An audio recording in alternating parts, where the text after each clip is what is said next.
Renoven, el mayor fabricante de ventanas de aluminio y PVC, presenta Renoven Hogar. Una nueva división dedicada a la venta e instalación de todo tipo de soluciones para interior y exterior. Cortinas decorativas, toldos, pérgolas bioclimáticas, suelos técnicos, cortinas de vidrio, domótica. Renoven, soluciones para todo tipo de necesidades.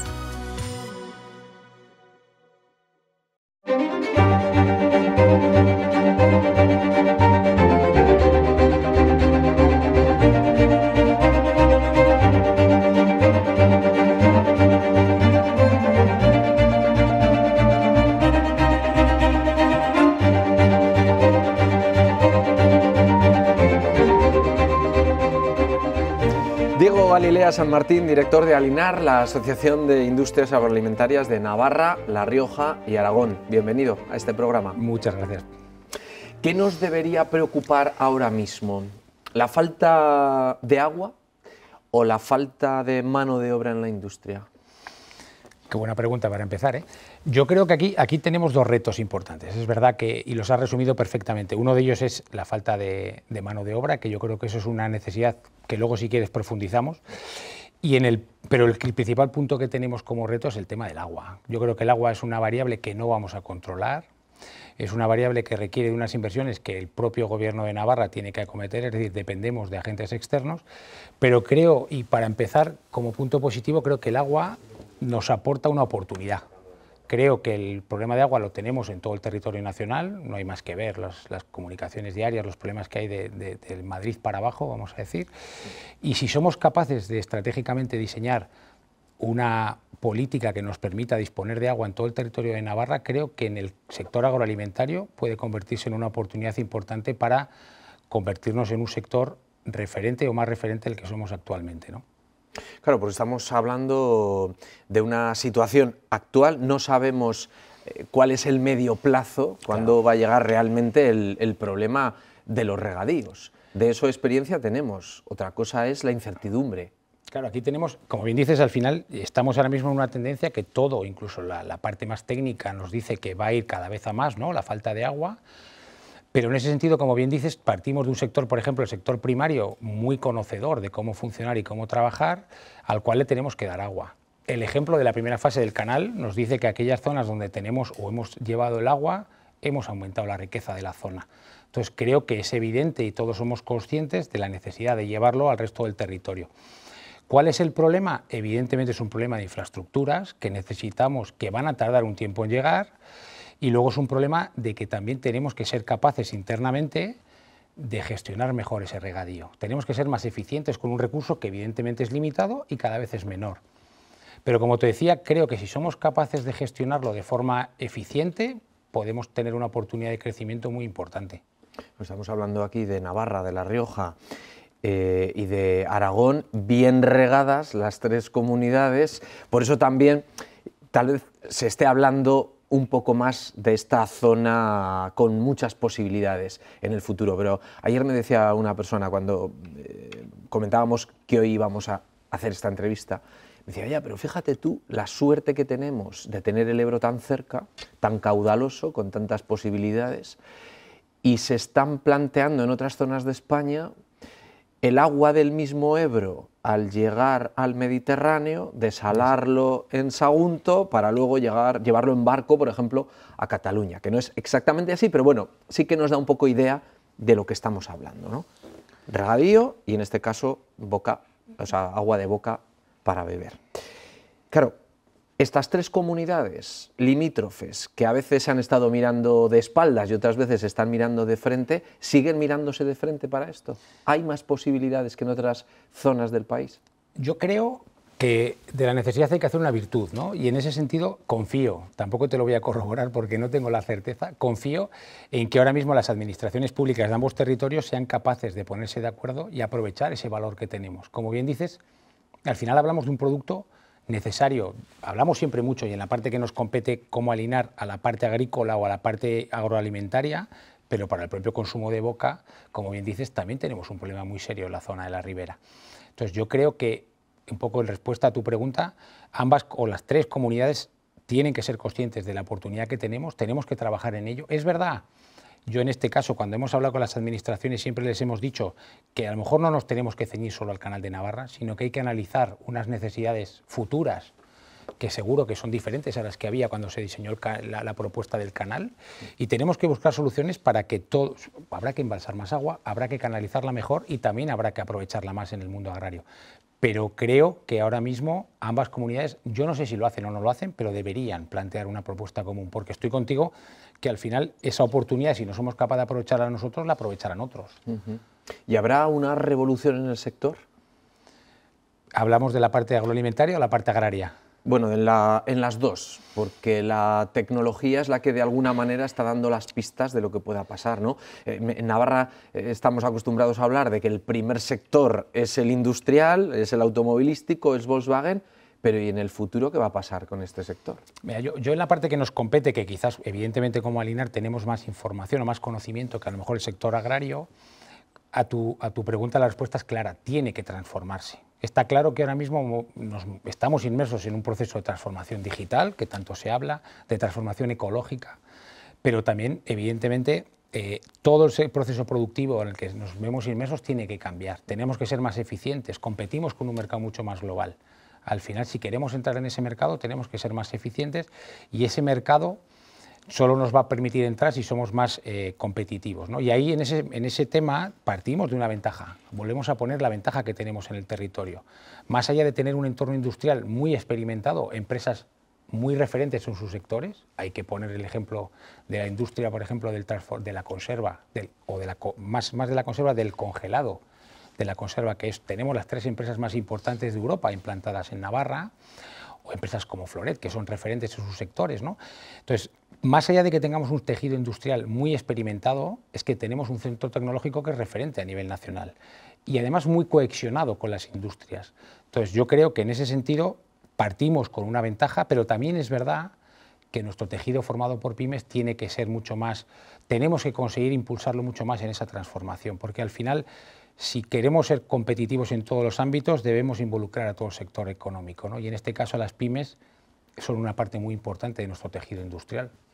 Hablas del Centro Nacional, del CNTA, del Centro Nacional de Tecnología Alimentaria, que de alguna manera se ha ubicado en el mapa o ha reubicado a Navarra en el mapa. Sí, aquí se come muy bien, hay muy buenas verduras, ya, pero queremos algo más, ¿no? De cara al futuro que venía de la mano del PERTE agroalimentario, ¿no? Estamos hablando de esos proyectos estratégicos para la recuperación y la transformación económica, que se ha perdido esa oportunidad de la que hablábamos hace 2 o 3 años con la crisis del COVID. ¿O no? A ver, me gustaría ser optimista. Porque hemos pasado del Ebro Food Valley, sí, del valle de la comida alrededor del Ebro, para que nos entendamos todos, a hablar ya de un Spain Food Valley, es decir, que pongamos a Navarra o el entorno de Navarra, La Rioja y Aragón en el punto de inicio o de reinserción, no lo sé. El concepto del PERTE agroalimentario es verdad que en esa primera fase, que es la que se ha adjudicado, es una fase en la que ya desde el principio creo que no se planteó de una forma muy correcta, y es verdad que los resultados o las adjudicaciones han sido menores de las esperadas. Cierto es que en este caso el CNTA ha sido un referente en esas adjudicaciones, cosa muy positiva para Navarra, pero es verdad que lo que tenemos que conseguir es que esa mejora o esa transformación no se quede en un proyecto tractor en 3 o 4 grandes empresas, ¿no? Y ahora parece ser que se va a publicar esa segunda fase de ese PERTE, en el cual el proyecto va a ir más enfocado a pequeñas empresas para intentar que todas ellas también se suban al carro, ¿no? Yo creo que ahí tenemos que estar atentos. Creo que el CNTA, en su unión que ha hecho ahora con el Centro Tecnológico de La Rioja, tiene que ser el primer motor o la primera herramienta que las empresas utilicen, y yo creo que tenemos que apoyarnos para esa transformación, poder ejecutarla a través de esos fondos, ¿no? O sea que llegaremos a ver que realmente en nuestro entorno se pueda llevar la voz cantante de ese futuro más inmediato. Deberíamos. Y además es que sí es cierto que cuando hablas de esto con los diferentes ministerios o diferentes estamentos a nivel nacional, Navarra siempre está puesto como un referente, ¿no? Y yo creo que ahí volvemos a lo de antes. Si somos capaces de estratégicamente diseñarlo y elaborarlo desde aquí, yo creo que tenemos que ser el principal beneficiario de esas ayudas. ¿Cómo queda el sector agroindustrial español en el ámbito de la Unión Europea? ¿Estamos bien posicionados? Has hablado de 3 empresas, de las más importantes de toda Europa, y las tenemos aquí. Mira, yo creo que si lo extrapolamos la parte agroalimentaria de nuestro sector, Navarra, La Rioja o Aragón, en el ámbito europeo, hay que analizar que, por ejemplo, cada año el nivel de exportaciones que tenemos al exterior aumenta, ¿no? Eso quiere decir que, primero, somos productos que somos competitivos en un mercado exterior, y segundo, somos productos que son demandados en el mercado exterior. Entonces, yo creo que ahí, volviendo un poco también al mismo tema de antes, si conseguimos involucrar más a la pequeña y mediana empresa para que también tenga una visión más exterior, conseguiremos potenciar mucho más el desarrollo de nuestra industria.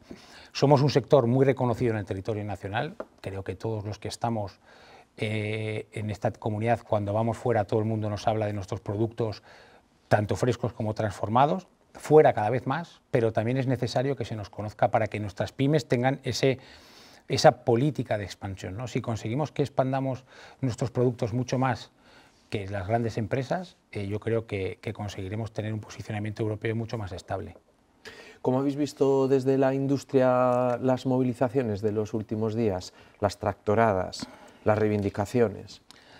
A ver, sin entrar en un término muy interno, porque nosotros evidentemente no conocemos la problemática del día a día del sector, como lo puedan conocer otros agentes, sí que creo y parto de que son muy necesarias esas demandas, ¿no? Es verdad que cuando analizas las demandas que se plantean hay muchas necesidades que son globales, son europeas, y ya se ha visto que las manifestaciones han sido en ámbitos totalmente europeos, pero es cierto que aquí a nivel territorial hay ciertas líneas que los propios agricultores están demandando y que creo que tienen que ser satisfechas. Al final, nosotros como asociación siempre defendemos que lo primero que tenemos que defender es la agricultura en Navarra. Si no hay producto en Navarra, va a ser difícil que consigamos estabilizar industria en Navarra. Y además estamos hablando de un producto que, volviendo un poco al tema anterior, es marca de Navarra. Al final, la huerta navarra es muy reconocida en el territorio y tenemos que defender eso. Y yo creo que ahí, evidentemente, hay una serie de reivindicaciones en las cuales el gobierno foral no tiene competencias, pero otras sí las tiene. Y yo creo que en ese sentido sí que tenemos todos que hacernos mirar dónde queremos tener Navarra en unos años. Si queremos que Navarra, desde el punto de vista agrícola, siga existiendo, que siga habiendo, voy a decir, una perogrullada que muchas veces transmito, si queremos que haya pimiento del piquillo en Navarra, tenemos que hacer algo, porque si no va a haber de aquí a unos pocos años en los que no va a haber pimiento del piquillo en Navarra. Y eso hay que sentarse con el sector, ver sus problemas y entenderlos, ¿no? Yo creo que ahora mismo, por el mensaje que veas viendo en los medios, estamos en esa fase y yo confío en que haya un acuerdo pronto, porque también es verdad que si esto se alarga, creo que no es bueno para nadie, ¿no? Pero digo, ¿por qué crees que cuesta tanto cumplir con la ley de la cadena alimentaria, que es una de las principales reivindicaciones que hemos visto estos días? A ver, la ley de la cadena alimentaria, partiendo de su concepto, creo que es un concepto muy interesante, muy lógico y muy necesario. Es decir, que todos los agentes de la cadena tengan una producción, una productividad económica en sus actividades. Eso creo que es perfectamente necesario de defender, ¿no? Es verdad que luego la operativa es muy compleja de llevar. Al final, una de las reivindicaciones que el sector primario plantea en cuanto a la ley es el tema del precio, ¿no? Lógicamente, el precio tiene que ser rentable para todos y tenemos que defender que sea rentable para todos, pero estamos en un concepto de oferta y demanda que a veces cuadrar eso es difícil. Desde el punto de vista, por ejemplo, de industria, estamos expuestos en una situación bastante compleja. O sea, te voy a poner un dato. Ahora mismo la única obligatoriedad de control de la cadena alimentaria es en la relación comercial que hay entre la industria agroalimentaria y el agricultor o el ganadero. Aguas arriba de esa relación no hay ninguna obligatoriedad de mantener, por ejemplo, documentado un contrato. Más allá. Eso genera un problema de una tensión, ¿no? Y luego, por ejemplo, la propia ley explica, o desde el punto de vista de industria, genera un problema financiero o tensión financiera, sobre todo a nuestro sector en Navarra, que es un tema que también tenemos que analizar. Ten en cuenta que mayoritariamente nuestra industria agroalimentaria es una industria de productos de temporada. Y nosotros tenemos que pagar en 30 días al agricultor, porque así lo marca la ley, y nosotros vendemos ese producto a lo largo de todo el ejercicio. Financieramente hay que tener en cuenta que actuamos casi como un banco. En vez de tener dinero en nuestra caja fuerte, tenemos producto, ¿no? Y eso nos genera unas tensiones financieras considerables. Quiero decir, la ley en sí, es un poco como ejemplo, la ley en sí es una ley que creo que nace con un concepto muy bueno, pero operativamente hay que adaptarla y tenemos que trabajar todos para adaptarla. Entonces, no solamente la ley de la cadena alimentaria se basa en el precio, que sí, sino que también hay otra serie de variables que tenemos que poner en juego para que la viabilidad de toda la cadena sea efectiva, ¿no? Yo me gusta poner un ejemplo y en esto vosotros o tú en este caso que tienes una visión mucho más global, todos los sectores económicos que hay en Navarra o en España, en ningún sector económico está siempre en la palestra cuánto gana cada uno de los eslabones de la cadena, ¿no? Y eso es un análisis que tenemos que hacer. Creo que todos los eslabones es necesario que trabajemos, creo que a todos nos interesa que el sector anterior gane dinero, pero creo que una ley es difícil luego de poder hacer la práctica en muchos de los casos, y sobre todo cuando hablamos de pequeños agricultores y pequeñas empresas en nuestro caso. Administrativamente es muy complejo, ¿eh? Claro, una cosa es ganar dinero y otra cosa es que te paguen menos de lo que te ha costado producirlo. Estoy de acuerdo, ¿eh? Pero, a ver, eso luego también hay un análisis, por eso te decía que es complicado y vamos a entrar en un término que a lo mejor puede ser políticamente incorrecto, ¿no? Pero con todo el análisis constructivo. En un proceso de oferta y demanda, en un sistema como trabajamos económico de oferta y demanda, por muchos casos para ser eficiente tendremos que ser eficientes todos, y a veces hacer comprar un producto en base a que los costes estén librados, si una persona o un sistema o una empresa no es eficiente, el siguiente eslabón de la cadena te va a sacar de la cadena. El sistema funciona de esta manera, entonces tenemos que ser todos eficientes. ¿Eso significa que el eslabón anterior tenga que perder dinero? Yo creo que no, porque no es bueno para todos. Pero cuadrar eso en una ley y hacerlo operativo, vuelvo a repetir, no es sencillo. Me he imaginado por un momento que no hubiera pimiento del piquillo en Navarra. Y digo, bueno, pueden pasar dos cosas. Puede que no haya porque los productores dejen de existir, es decir, esto no me compensa y ya no vuelvo a plantar un pimiento, me importa un pimiento ya lo que pase, eso puede ser una cosa. Y lo que puede ocurrir también es que no se consuman esos pimientos porque vengan otros pimientos de fuera muchísimo más baratos y al consumidor le dé exactamente igual. Qué buena pregunta. Aquí tenemos los dos problemas, está claro. En respuesta a la primera fase, o la primera pregunta, por eso te decía la parte agrícola, es súper importante que el agricultor gane dinero, pero que el agricultor le compense el coste adicional que pueda tener, el tener más mano de obra, el tener una serie de costes incurridos diferentes a cultivar, por ejemplo, un producto de secano. Quiero decir, tenemos que ser conscientes de que si queremos ciertos productos, al agricultor hay que facilitarle el trabajo. La reforma laboral, por ejemplo, en ese sentido, al agricultor no le ha ayudado nada, ¿no? Un poco la segunda respuesta a lo que decías tú, a que si viene producto de fuera, eso es un análisis que tenemos que hacer como sistema europeo, si queremos que nuestros productos estén en el lineal o no lo estén. Y luego como sector yo creo que como sector tenemos que ser conscientes de que tenemos que poner en valor nuestros productos. La mejor manera de que una cadena como la nuestra, la cadena alimentaria, esté destensionada o destensada, es que el producto cuando llega a un lineal valga lo que tiene que valer y el consumidor sea capaz de pagar lo que tiene que valer. Y ahí creo que como sector agroalimentario tenemos que hacerle ver al consumidor el valor que tiene un producto de Navarra en su lineal, la seguridad que hay detrás, la trazabilidad de un producto, la calidad de un producto, la calidad de un proceso.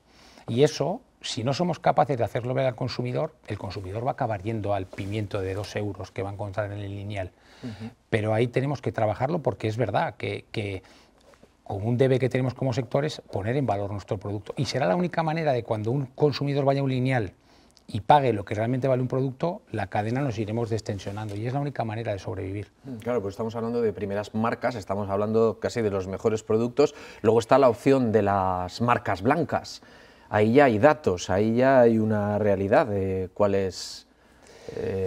Claro, también partimos de una situación... El efecto que tienen, claro. Una situación sociológica. Estamos en un momento en el que la disponibilidad económica que tienen las familias para hacer su compra es menor que la que podía haber hace unos años. La inflación ha subido, todo ese tipo de situaciones afectan de forma directa a la renta disponible y a lo que las familias están capacitadas para poder emplear en su cesta de la compra.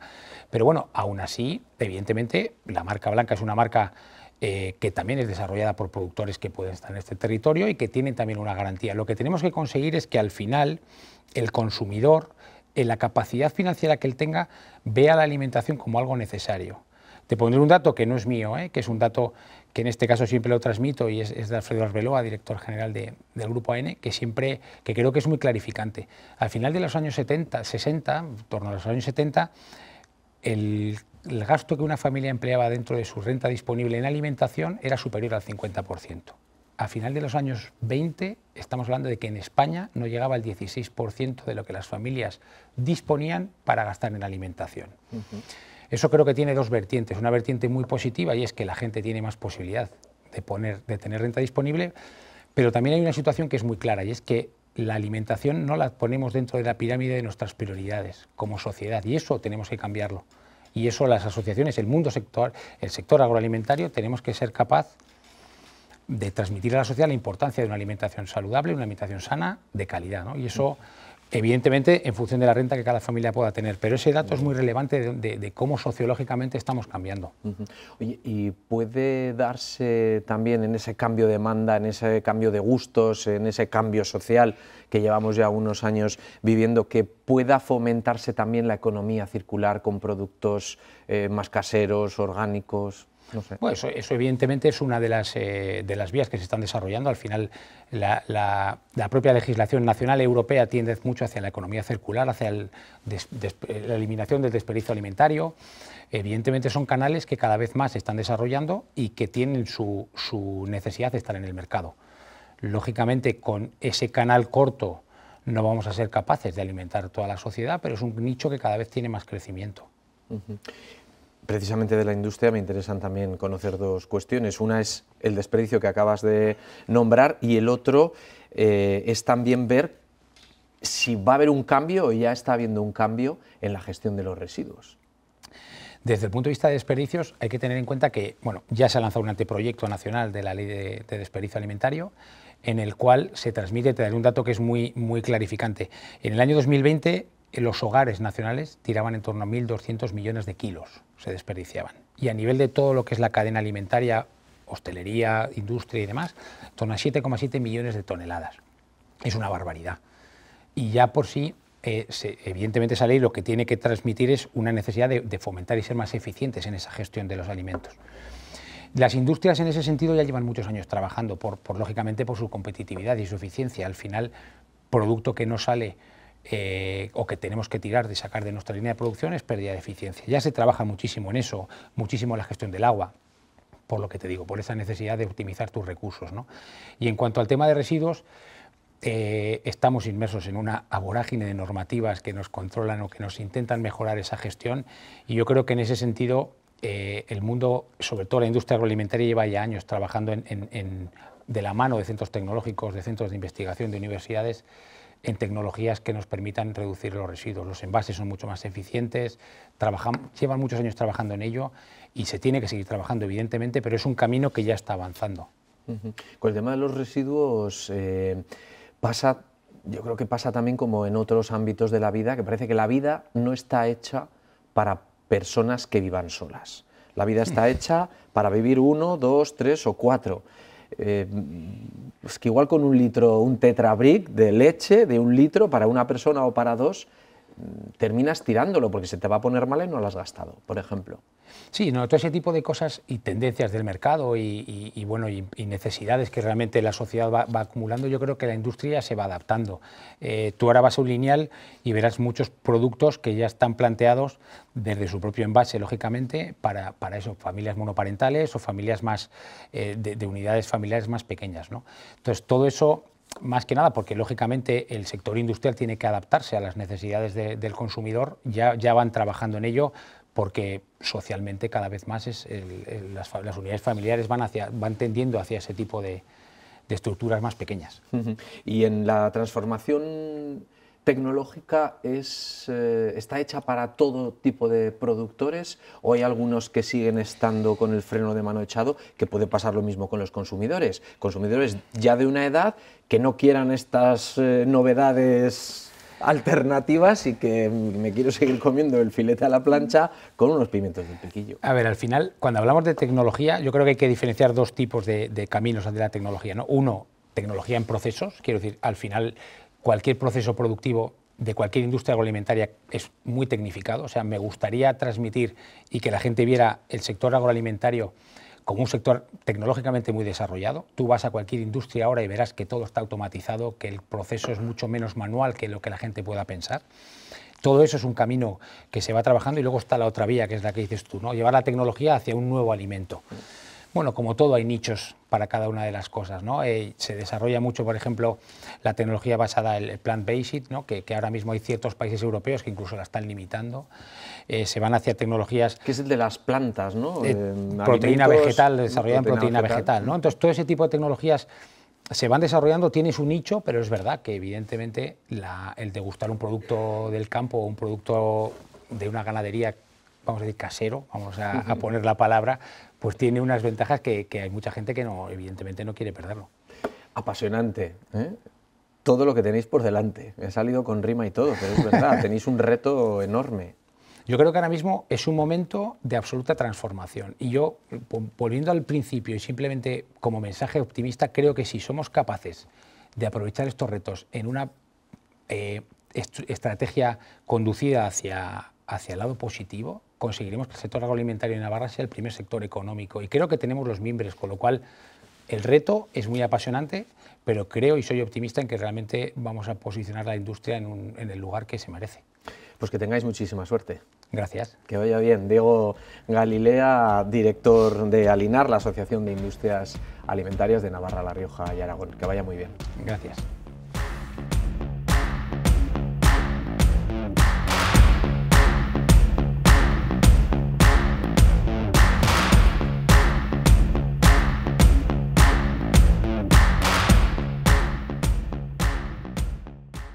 Renoven, el mayor fabricante de ventanas de aluminio y PVC, presenta Renoven Hogar, una nueva división dedicada a la venta e instalación de todo tipo de soluciones para interior y exterior. Cortinas decorativas, toldos, pérgolas bioclimáticas, suelos técnicos, cortinas de vidrio, domótica. Renoven, soluciones para todo tipo de necesidades.